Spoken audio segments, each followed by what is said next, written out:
ETF index mutual funds నేర్చుకుని stock మార్కెట్లో రాణించాలనుకుంటున్నారా? వెంటనే ఈ నెంబర్కి కాల్ చేయండి. నమస్తే, welcome back to Suman TV. Present మనతో పాటు ఉన్నారు corporate and soft skills trainer Madhuravani గారు. నమస్తే మ్యామ్. నమస్తే అండి.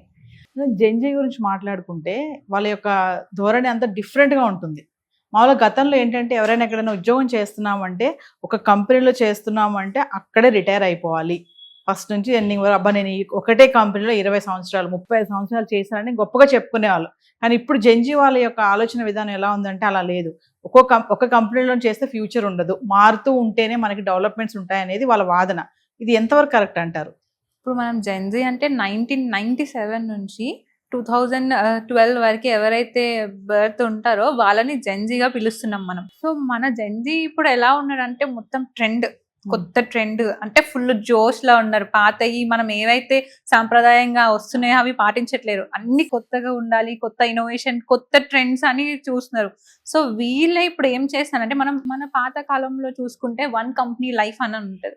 అంటే ఒకటే కంపెనీలో వాళ్ళు కంటిన్యూగా 10 years 20 years 30 years వర్క్ చేసిన వాళ్ళు కూడా ఉన్నారు. కాకపోతే ఇప్పుడు మన జెన్జీ ఏం చేస్తున్నారంటే 1 year 2 years కన్నా ఎక్కువ వర్క్ చేయట్లేదు. దీన్నే వాళ్ళు లిల్లీ ప్యాడింగ్ అంటున్నారు. లిల్లీ ప్యాడింగ్ 2 years కన్నా ఎక్కువ చేయట్లేరు. ఎందుకు చేయట్లేరు అని మాట్లాడుకుంటే వర్క్ లైఫ్ బ్యాలెన్స్ చేయడానికి. ఒకవేళ బాస్ నచ్చలేదు, బాస్ నుంచి బ్యాడ్ వైబ్స్ ఉన్నాయి, చేంజ్, జాబ్ చేంజ్. టైమింగ్స్ నచ్చలేవు, జాబ్ చేంజ్. లొకేషన్ నచ్చలేదు, జాబ్ చేంజ్. వర్క్ నచ్చలేదు, చేంజ్. Stress, change. సో వీళ్ళు ఒక్కటే ఆప్షన్, చేంజ్.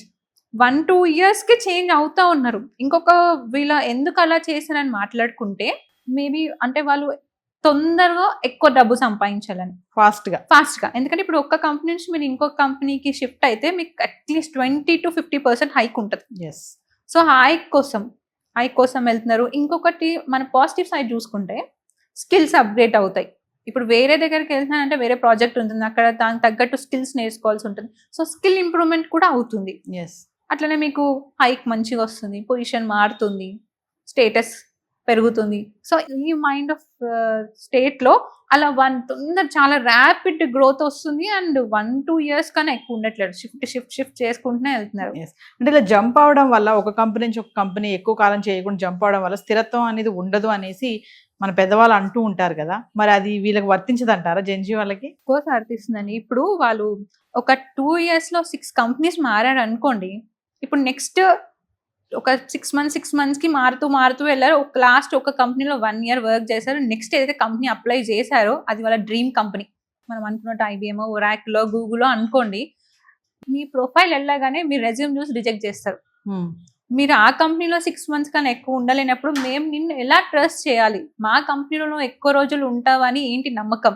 మా దగ్గర కూడా జాయిన్ అయ్యి 6 monthsకి వెళ్ళిపోతావేమో, నీకు స్టెబిలిటీ లేదు, నిన్ను అట్లా రిజెక్ట్ చేస్తారు. అట్లా చేసి ఖచ్చితంగా ప్రాబ్లం ఫేస్ చేస్తారు వాళ్ళు. మరి దానికి వీళ్ళ దగ్గర ఆన్సర్ ఏముంటుంది? మరి మీరు అన్నట్టుగానే ఇలా 6 months ఒక కంపెనీ చేసి మళ్ళీ జంప్ అవుతున్నారు, మరి బ్యాక్ వెళ్ళి చూస్తే వాళ్ళ దగ్గర ఆన్సర్ ఏంటి? మరి అది వాళ్ళకి అర్థం కావట్లేదా? వాళ్ళ థాట్ ప్రాసెస్ ఎలా ఉందంటే ఇది కాకపోతే ఇంకోటి, ఇప్పుడు దీంట్లో రిజెక్ట్ అయినాం, ఇంకో దగ్గరకు వెళ్తాం.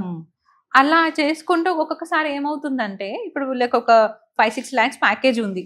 సో వేరే కంపెనీస్ స్టెబిలిటీ లేదని రిజెక్ట్ చేసుకుంటూ వెళ్తారు. కొన్ని కంపెనీస్ ఇలాంటి వాళ్ళని గ్రాప్ చేసుకొని ఏం చేస్తుందంటే తక్కువ శాలరీ ఆఫర్ చేస్తుంది. అప్పుడు వీళ్ళకి వేరే ఆప్షన్ లేక తక్కువ శాలరీకి జాయిన్ అవ్వాల్సి వస్తుంది. అంటే జాబ్ విషయంలో కొత్త ట్రెండ్ ఫాలో అవుతున్నారు జెన్జీస్ అనుకోవచ్చు. అవును, ట్రెండ్ ఫాలో అవుతున్నారు వాళ్ళు. కొత్త ట్రెండ్ కూడా సృష్టించినారు చెప్పాలంటే.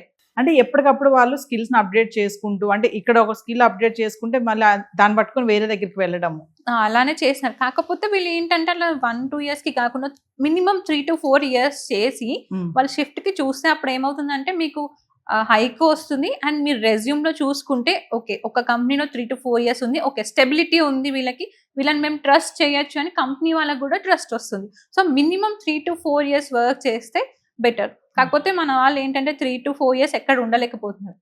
1 year ఉండడమే కష్టం అయిపోయింది. ఇప్పుడు ఎక్కడ ఆపర్చునిటీస్ ఎక్కువ వస్తాయి, ఎక్కువ శాలరీ ఎక్కువ వైపు మొగ్గు చూపుతున్నారు వీళ్ళు. స్టెబిలిటీ కోసం కాదు, కంపెనీస్కి లాయల్గా ఉండట్లేరు. మిమ్మల్ని కంపెనీ హైర్ చేసుకుందంటే కంపెనీ మీ మీద చాలా ఇన్వెస్ట్ చేస్తుంది, మీకు ట్రైనింగ్స్ ఇస్తుంది, కొత్త అప్గ్రేడ్ అవ్వడానికి స్కిల్స్ ఇస్తుంది.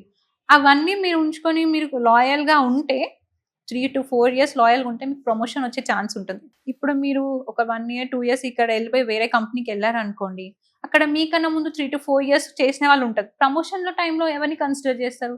ఎవరైతే 3-4 years నుంచి ఉన్నారో వాళ్ళనే కన్సిడర్ చేస్తారు కదా. మీకు ఎంత ఎక్స్పీరియన్స్ ఉన్నా కానీ మీరు కంపెనీలో జాయిన్ అయ్యి జస్ట్ 1 year అవుతుంది.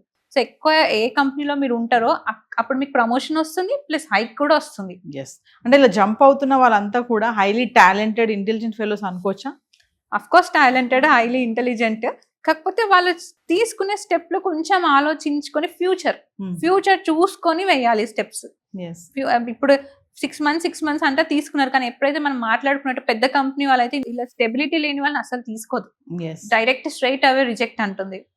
సో వాళ్ళ ఫ్యూచర్ ఆలోచించుకొని వాళ్ళు వెళ్ళాల్సి ఉంటుంది. ఇప్పుడు మీకు ఇక్కడ మంచి శాలరీ ఉంది, అన్ని కంఫర్టబుల్ ఉన్నాయి అంటే 3 to 4 years మీరు మంచి కంటిన్యూ చేసుకుంటే మీకు ఆన్ సైట్ ఆపర్చునిటీ రావచ్చు, వర్క్ మంచి చేసే ప్రమోషన్, హైక్ అన్నీ రావచ్చు. సో అది మైండ్లో పెట్టుకొని వీళ్ళు కొంచెం ఆ ట్రెండ్ సెట్టింగ్ పక్కన పెట్టి కొంచెం వన్ కంపెనీ లైఫ్ని కొంచెం ఇనేబుల్ చేసుకుంటే వీళ్ళకి కూడా మంచి లైఫ్, మంచి శాలరీ ఉంటుంది వీళ్ళు అనుకున్నట్టు. మీరు చాలా వీడియోస్ చెప్పారు ఇంటర్వ్యూస్ మీరు చేస్తున్నప్పుడు, మరి ఇలాంటి జడ్జెస్ ఎవరైనా మీకు ఎదురుపడ్డారా? వాళ్ళ ఆలోచన విధానం కానీ, వాళ్ళ ఇంటర్వ్యూ ఆస్పెక్ట్స్లో వాళ్ళు చెప్పినటువంటి ఆన్సర్స్ కానీ, మీరు అడిగిన క్వశ్చన్స్కి వాళ్ళు ఎలాంటి ఆన్సర్స్ ఇచ్చారు, ఏమైనా షేర్ చేసుకుంటారా? మేము ప్రతిదే మేము జెన్జీతో ఇంటరాక్ట్ అవుతూనే ఉంటాం. అంటే చెప్పిన వాళ్ళ మైండ్ సెట్ ఏంటంటే ఈ జాబ్ కాకపోతే ఇంకో జాబ్. ఇంటర్వ్యూ షెడ్యూల్ చేసినాక కూడా రారు. లాస్ట్ మూమెంట్ లో ఇంకా చిన్న పిల్లల్లాగా మా తాత చనిపోయినారు, మా నాన్నమ్మ చనిపోయినారు వస్తుంటే బైక్ పంక్చర్ అయింది, లేకపోతే యాక్సిడెంట్ అయింది అంటే ఇంటర్వ్యూ అనేది మీ జాబ్, మీ డ్రీమ్ లైఫ్ కి ఒక పాత్, అది ఫస్ట్ స్టెప్. అది ఇప్పుడు మీరు దీన్నే మీరు ఫేస్ చేయలేకపోతే మీరు లైఫ్ని ఎలా ఫేస్ చేస్తారు? అందుకనే చాలా ఇప్పుడు మన జనరేషన్, అందుకే మనకు జాబ్స్ చాలా ఉన్నాయి ఇండియాలో, లేవని కాదు. కాకపోతే వీళ్ళు జాబ్ ఉన్నా కానీ వెళ్ళట్లేరు. సిల్లీ ఆన్సర్స్ చెప్తున్నారు, ఇంటర్వ్యూ ఫేస్ చేయడానికి రాలేదు అంటున్నారు కదా, దీన్ని ఓవర్ కాన్ఫిడెన్స్ అనుకోవచ్చా, భయం అనుకోవచ్చా? ఓవర్ కాన్ఫిడెన్స్ అనుకోవచ్చు. భయం ఉన్న వాళ్ళు ఇంటర్వ్యూ అటెండ్ అవుతారు. అంటే కెరియర్ మీద భయం ఉన్న వాళ్ళు ఖచ్చితంగా ఇంటర్వ్యూ అటెండ్ అయ్యి చూద్దాం, వస్తే వస్తుంది లేకపోతే లేదు, బట్ ఇంటర్వ్యూ అటెండ్ అవ్వాలి అని ఒక భయంతో వస్తారు. ఓవర్ కాన్ఫిడెన్స్ ఉన్న వాళ్ళు ఇది కాకపోతే ఇంకోట్లే అన్న థింకింగ్ లో ఉండి వాళ్ళు రారు. అందరి కోసం కాకపోయినా కొంతమంది జడ్జెస్కి మీరు ఇచ్చే టిప్స్ ఏమన్నా ఉన్నాయా? అంటే లైక్ ఇంటర్వ్యూస్కి వెళ్ళే వాళ్ళకే కానీ, ఇలా మీరు మనం అనుకున్నట్టుగా జంప్ అవుతూ వెళ్ళే వాళ్ళకే కానీ, ఫైనల్లీ మీరు ఏదైనా కంపెనీలో 3 to 4 years స్టేబుల్ గా వర్క్ చేస్తే మీ పైన నమ్మకం వస్తుంది. మీరు ఫ్యూచర్ లో పెద్ద కంపెనీకి వెళ్ళినా కానీ మీకు మంచి హైక్ ఇచ్చి తీసుకుంటారు, స్టెబిలిటీ ఉంది కాబట్టి. ఫస్ట్ కంపెనీ మిమ్మల్ని నమ్మాలంటే మీరు ఒక కంపెనీలో 3 to 4 years మంచిగా వర్క్ చేస్తే ఖచ్చితంగా మీకు మంచి ఫ్యూచర్ ఉంటుంది. Thank you.